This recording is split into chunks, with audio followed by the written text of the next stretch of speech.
Good morning everyone. চলে এলাম আজকে স্যাটারডের ব্লগ নিয়ে আপনাদের কাছে। আজকে আপনাদের কি রান্নাবান্না মেনু হচ্ছে কমেন্টসের মাধ্যমে জানাবেন। আমার যা রান্নাবান্না সকাল থেকে রাত অবধি করা হয়েছে সেটা আপনাদেরকে আমি দেখাবো।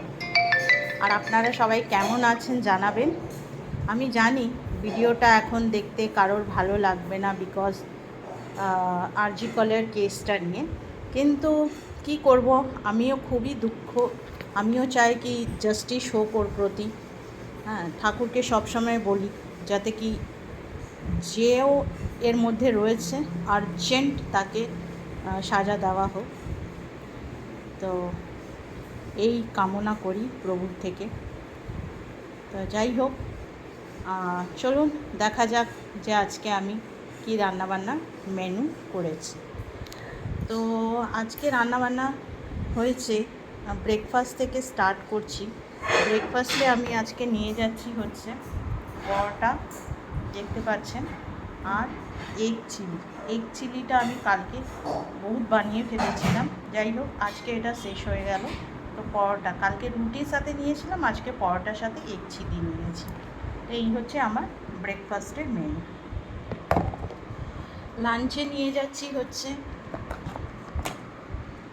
ভাত আছে, লাউয়ের ডাল, পটল ভাজা, কচু আলু দিয়ে তরকারি, আর তার সাথে হচ্ছে এখানে আলু ডিম মাখা মানে ভর্তা, আর একটা ডিম সেদ্ধ।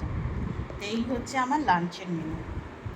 রাতে তো আমার কর্তা আমার প্রভু ঢুকবে, তো আজকে রাতের মেনুতে হচ্ছে ভাত আছে আর একটা ডিম সেদ্ধ রেখেছি আমার জন্য। আর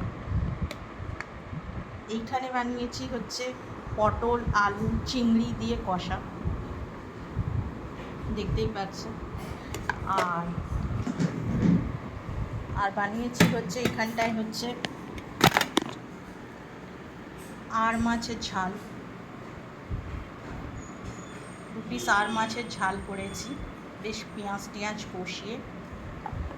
আর এখানটা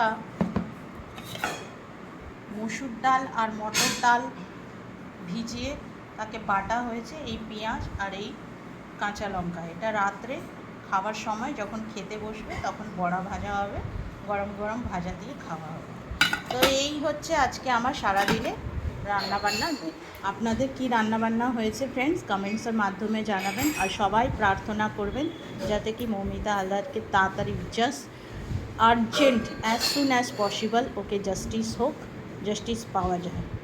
তো ঠিক আছে ফ্রেন্ডস, ভিডিওটা ভালো লাগলে একটা ছোট্ট করে লাইক করে দেবেন, শেয়ার করে দেবেন।